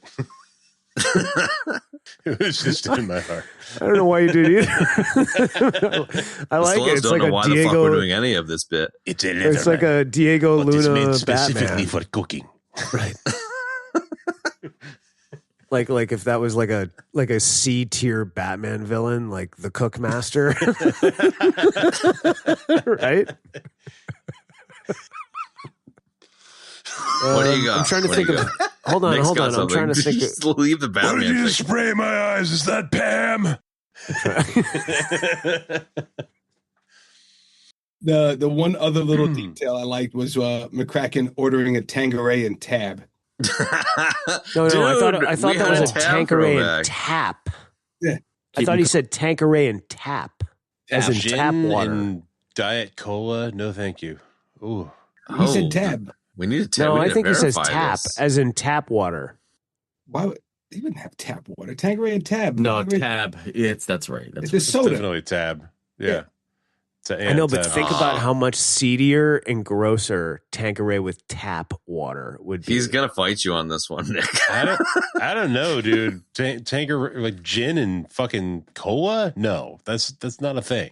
Like I've heard Tanqueray and tap every time I've watched this. So are we two versus two votes here? I don't know. I think it's got to be. Well, I'm trying to think of. Can you see the drink when she gets? When I think of a guy like Ernie McCracken, I think that he would. I think it would be extremely plausible that he would not give a shit. All he would want is the booze, and he would say if he was in a diner like that, yeah, give me a Tanqueray and tap. yeah. It's a long they're drive. definitely whatever liquor just diluted a little bit with water is a thing. So That is it a could thank be. you. That is a thing. It does actually make more sense than because nobody drinks gin and Coke. Like this is not a thing. Ugh. I know Tab isn't Coke, but it's like Diet Cola. So Right? yeah, Man of that comb over of such magnitude. Oh my god, the hair. yeah. I mean, Sweets. I got a long ride. Right? I'll Tab. shout out those comb overs, man. They said that they had the comb over thing going for Woody, and then Bill just showed up and was like, "Yo, what about Ernie McCracken with a comb over unraveling comb over?" Well, when they go bowling in the beginning and he gets his hand ripped off, Right. he says, "You'll pick up that spare when my hair falls out." And That's right. And he's got the huge comb over, and it's going crazy as he's bowling. Oh shit, you're right. He does pick up the spare. Yeah. And then they go, "Come on, boy, bowl." He goes, "It's not boy, It's It's Roy. Roy. And that's how they pick up that he's the state champion. I saw a dude with a comb over, much like Ernie McCracken. He had like It's a bad look. you could tell it was like a bit of a comb over, but like his kid was getting out of control, and all of a sudden it just flapped over, and it was just gleaming bald, and he literally had like a strip of hair that went down to his neck that he was using to acid. And it was actually around the time the movie came out, man. So I remember that stuck. I was like, I've seen a dude like that before. Wow. That is not fucking Hollywood magic. That shit is real. That's crazy. All right, I'll take an ejection. I just went and watched it. I think it's Tab, Tab, Tab. There does seem to be a bit of a internet kerfuffle about it, but it seems like it's Tab to me. That's my vote. Oh, you asked the internet? I asked the internet and I went back and watched it. Nice. Jimmy Google. Jimmy Googs, James Tiberius Google. That's right. Yeah, that's it. That's all I got. That's all I got. I feel like there was another nugget I had, but I can't remember what it is. So let's move on to deaths. I'll just do an quick honorable Please. mention for Yeah. the 71 Cutlass Supreme. Oh, that's a sick car, Oldsmobile. Yeah. You mean the big Starting off- Earnmobile? Yeah. No, the Woody's. Roy's car. Yeah. Yeah, that's the thing. The Farrelly Brothers pick out interesting cars to put in their movies as well. They're rather memorable when you. But and I love that it's like, it's glorious and perfect at the beginning of the the beginning of the Yes. story, and as the story progresses, it's just like a total fucking Shitty. shitbox. But Much So like we never ever get to see it with the top That's up it. either. It never rains in the movie. Probably for the better. in Pennsylvania, which is a shithole anyway. Pennsylvania's not a shithole, dude. who gets a convertible in Pennsylvania? The only Scranton. good-looking people in Pennsylvania moved there. All right. Dude. Wow. I love that you throw it down so hard on the Amish and Pennsylvania. Dude, that's just full of ugly people. The fans are ugly. Their sports teams are. Hey, Oh. take it easy. My Yeah, my take old it lady's easy, from bro. I got people from there too. Pennsylvania. You know what? So I got I'm here for it. I love it. I'm gonna Probably agree let with me you half the time, but I'm gonna shut him down with a nugget. So this is kind of weird. no disrespect. Is anybody Only a for little. anybody that's in the group here that's seen True Detective? Yeah, I'm In not for True yeah. Detective, Marty Hart gets upset when someone else mows his lawn, I like it. which is Never weird. mowed Man's lawn. It's a great line, dude. And Roger Clement's like, "Yeah, you freaky piece of shit." Freaky piece of shit. And then later she's like, "You didn't have to rub Tabasco in his eyes." Had beers with them. Yeah, right, exactly. I didn't want them to think we were in cahoots. Yeah, okay. Mm, Now I big feel bad bro. about Pennsylvania, man. You feel bad now. Nah, Yeah, you you don't should. feel bad. You got shamed into feeling bad about your horrible stereotypes. Bill Murray playbook. All right, and I'm gonna feel bad. There you go. You gotta go say sorry now. All right. There you go. I like that. There you go. Just it was very Bill Murray of you. Nicely done. All right, so deaths. We only had 2, and they were both from me. No, I ejected there a minute ago. Okay. Let me just jot that down in the old record book here. Chad, what was your ejection about? I had to verify that it was Tab. Ejaculation. Solid eject right It was. That's a good one. And then I had another one on. So I had one on. I said 1996. That was fucked up, man. Sorry, I said 1997, and X corrected me, rightly so, about the year this movie came out. Then I ejected on Seth Rogen. Then Chad had the ejaculation on Tab, and then I ejected So on gross. Bill Murray. Sorry, man, I didn't make it up. I just made it up. That's it. Recommendations. Well, we know what Mr. Marvelous is not going to recommend this movie. Are you? No. Like, where are you at now at the end of this one?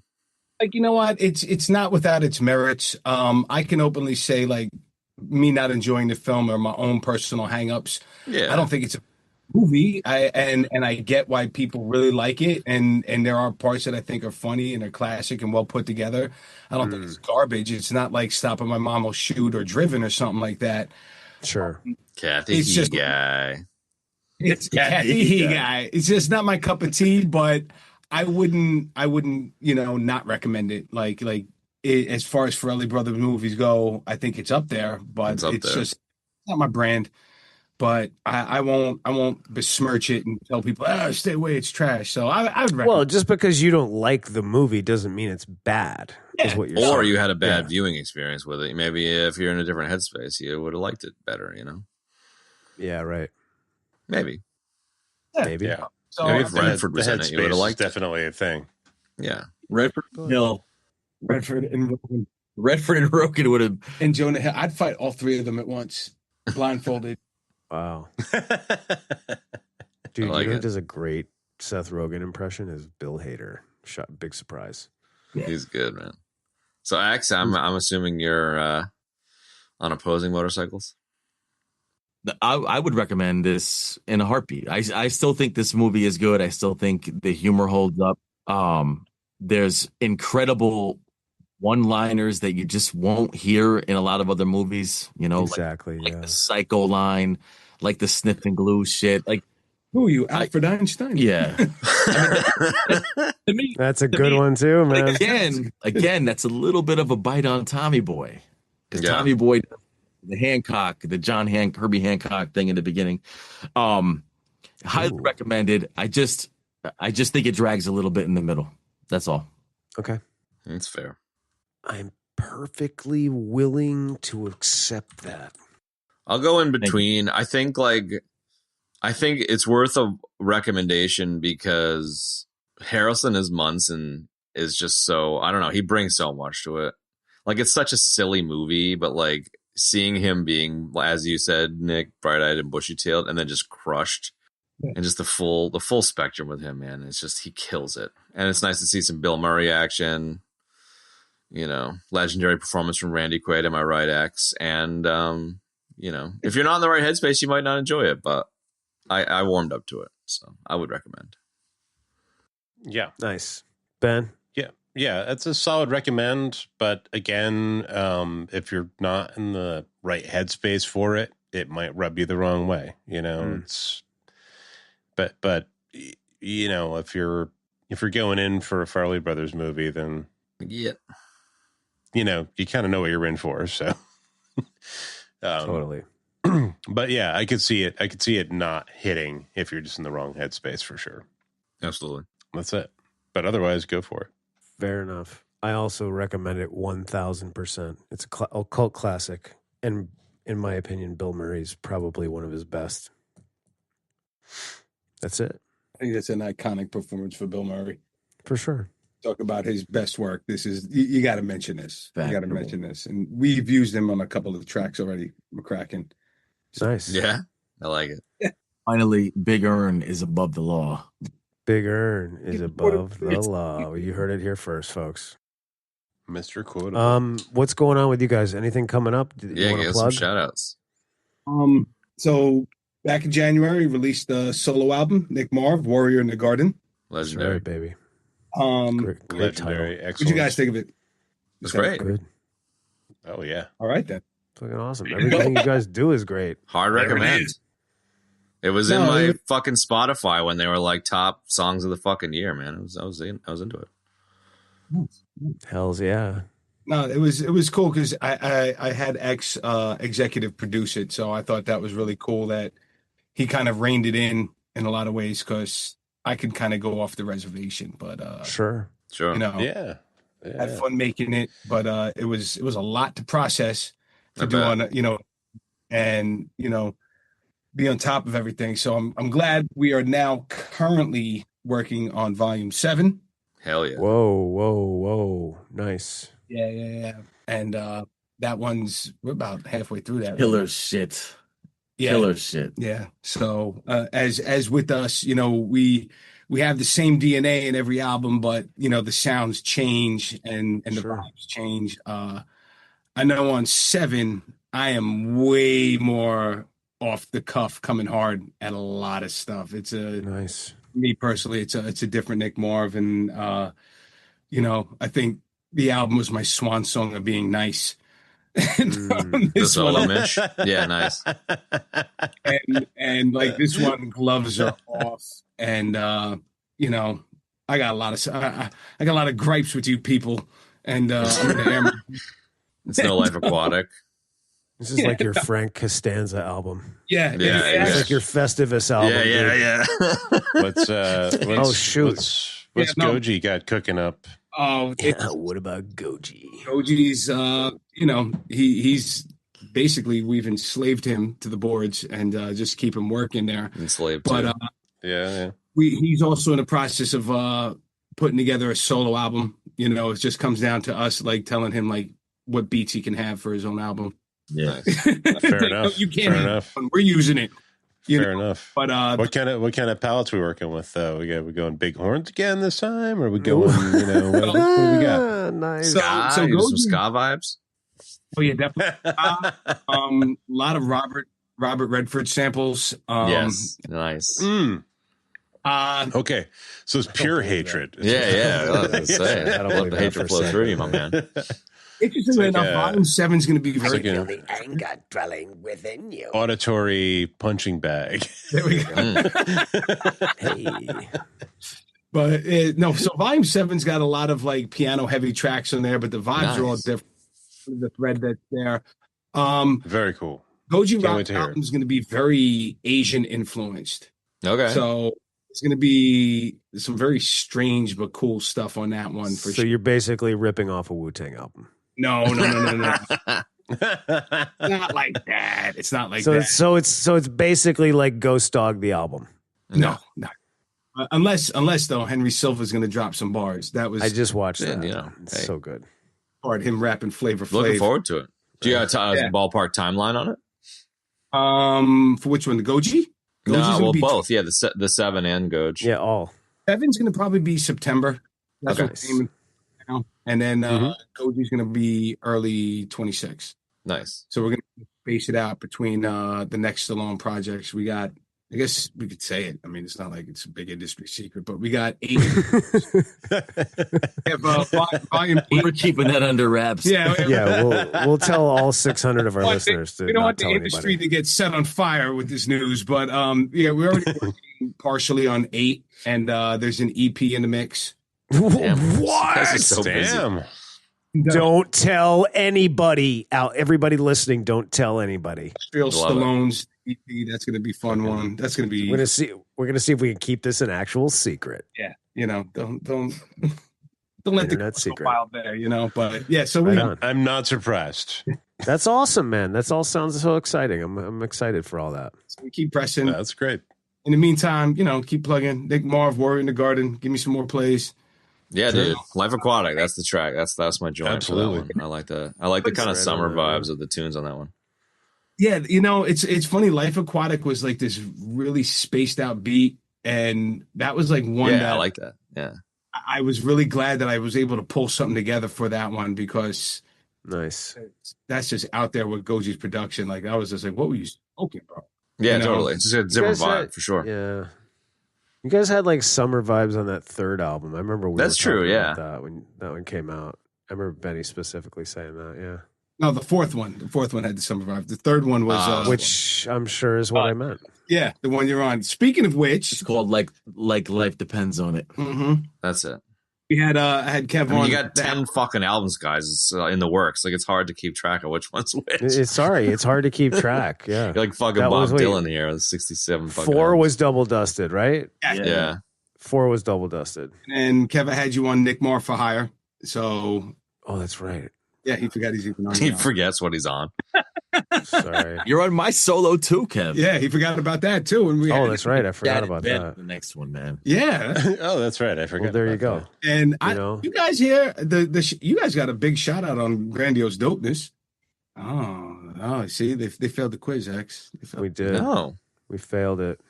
Predictable. Yeah, I knew they weren't going to get it. It's all right. I gotta stop doing the dishes when I'm fucking listening to your shit, man. I gotta pay attention. You know what I do? Like when Umba's like, when he calls me and he's just like, "Oh my god, do you remember that thing you did on the show the other day?" I'm like, I don't even remember my kids' names. Tell you what, I don't remember anything we did on the show. I literally don't remember any of it. It's terrible. So sorry. I'm like, kids feel abandoned. I feel akin to that right now. So it's all right. You get EB daddy issues. Well, you know, for me, the action is the juice. There you go. But yeah, so we got more stuff coming down the pike. Appreciate you guys always supporting. Hell You know, yeah. Nick Of Moore, course, dude. get the Expertise album, Volume 6, still playing strong. Yeah, man. But 7's gonna knock that one out the water, I think. This one is. Fuck yeah. It's 7 is entitled Reasons Remain Unclear. I like that. I like it. a It's got a lot. good vibe. Reasons remain unclear. Well, That sounds like a fucking movie. keep that at should it, be boys. a I can't freaking. believe how That much sounds shit like you an put out. It's so good. espionage spy movie right there. Yeah, exactly. It's like very That's what that Bondish. sounds like. Well, It sounds like the fourth movie in the Jack Ryan saga. You know what I mean? There you go. well, I don't know. it's a Now I'm concept kind of. album because X and I go undercover as landscapers. And, Nice. On that note, Yeah. I'm Ghost. I love it. Slab, what are we gonna do next week? In honor of George Wendt, we will be doing Outside Providence. All right, I like that, man. Yes. I like it a lot. Okay, great. Well, folks, Then Andor. thanks for joining us. We want to thanks, yeah, and then we're gonna do Andor after Just that. a shout so out if anyone wants to catch up in time for that show. 2 weeks. yeah, that's right. And then we're looking at 2 weeks. yeah, we never say this, but I think we're gonna do 3 o'clock high 3 weeks from now. Of course, that'll probably all change in like 5 minutes. It'll anyway, change. we want to thank the Stallones for coming on. We always love having these Thanks, guys fellas. on. You guys are part of the thanks, tribe. guys. We love having you part of the tribe. We love the music. We love it all, man. Thank you so much for coming on. appreciate you guys having us. Peace. Always a good time, man. That's it. Definitely, man. And look forward to their new stuff that's coming out. I'm sure we'll have them back on when their new Yeah. albums come out in the fall. With the solos, and expertise, Yeah, that which bears exactly. repeating. Warriors in the Garden, Yes. Volume 7 coming soon. Yeah.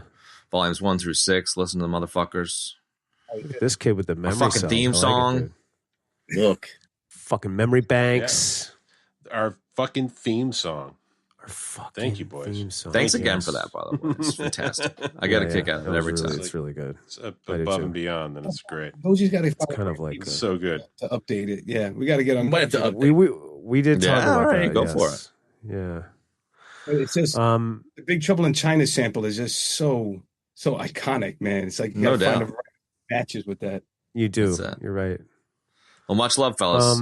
I think we should do a all kung fu movie for Goj. I think that would be good. Maybe something for 7. Next. Karate Kid. Or a fucking. Oh, Karate fucking So Kid, any kind dude. of fighting movie. Yeah, dude, Karate Kid. That's a big one, dude. It's good. Mr. Joe Miyagi B. wax off. You're the best. Or Japanese monster movie, you know. Or Oh, a Japanese yeah, monster yeah. movie, dude. I'll Nick be Newton. 8 hour. Maybe a little too on Incidentally- the nose, but The Yeah, new incidentally, for all Godzilla. you- You were shouting that out, Nick, weren't you, on the grams? I remember you talking about how good that one was. New one? Godzilla -1 or something. -1. Yeah, that was. I was just about to I plug gotta that. check That that is out. so I haven't good. seen it. I saw that, and I actually watched the black and white one too. It was fucking excellent. Nice. Yeah, no, that Um, was amazing, man. and I gotta say, like, I can't really take away from the other new Godzilla and King Kong movies. Like, they're kind of doing that pretty right. I like it. Popcorn films, man. You know, It is popcorn, but it's like, what else would you Watch. want it to be? You know, it's good. no, I would. Giant monsters bashing shit. You know, I like it. What's Inner up? Earth. Come on. Exactly. fucking If we Creature double feature, WVLI 56 Thank you. Boston. Dude, Every killer theater, man. I was out of every that fucking- range every dude. weekend, man. It was like Right. it was the thing. we had I was channel. too. we man, had but channel. we had yeah. cable when I was like really young. Like we had Did you have that in? cable when we lived in the village, and Did you? Yeah, Yeah. yeah. And then we moved, and I didn't have it again until I was a fucking teenager. That's a bummer, dude. We didn't. I just Or had like a- terrestrial antenna, I was but a we tween. didn't have. I was a tween when we got cable again. So we didn't get Boston where I am. We got channel 11. You know what I mean? I know Nick. You probably watched channel 11 growing up, both of you Get out guys. of that PIX, yeah, they had stuff like that on. Oh yeah. killer theater and Mecha Godzilla versus Ghidra and freaking Mothra coming in and hanging out playing cards. Ghidorah. Pronounce it correctly, please. Pronounce it correctly, Moby, or I will never come on your podcast. You damn Gravity beam in your general direction. gravity beam. Nice. All right, fellas. Anyway, thank you for everybody for listening. And again, thanks to the Stallones for coming on, folks. Next week, we're doing Outside Providence. So tune in for that. And thanks for joining us for Kingpin. And that's it. Yeah. Seth Rogen, if you're out there and you hear this, I want to fight you. A lot of anger in this young man. Say goodbye, everybody. Thanks, fellas. See you guys. Peace. Thanks. I just want to say, I want to say that one time, and everybody in chorus goes, "Goodbye, everybody." Bye, everybody. Hey, everybody! There's a shit cloud coming. Nice one. That's right. And that's going to wrap up this week's episode, folks. Thank you so much for joining us for Kingpin. And if you would like to check out the show notes for this episode, you can do so in your podcast app of choice or at our website, ebd.fm/episodes/304. We'd also like to thank everybody that listens to the show. And for all of the people that do listen to the show, your continued listening is going to get you a free Leatherman, the cooking edition. It's a special EBD Leatherman that's specifically sort of designed for cooking adventures that you might have out and about in the world. It's got a little spritzer built in that puts out olive oil. There you go, right there. As our friend of the show, Diego Luna, just described, right? It's like a little... a couple little implements there. So please support the show, and you can get that great item. You can also support us directly on Patreon if you like. You can tell people to check out the show, and then, of course, there's always leaving us reviews, rating us and reviewing us on your podcast platform of choice. It's always extremely helpful, and we really appreciate all the support everybody's given us up till now. It really means a lot to us. Thank you. Additionally, if you'd like to join us on social media, you can do so on ye old Instagram. We use the handle at ye old EBD podcast. And that's it. Thanks for joining us for Kingpin. We'll see you next week for Outside Providence. Peace. What was he like? 2 for Troy, he go 3 for Wolverine to round out the trio in this episode. Everybody dies.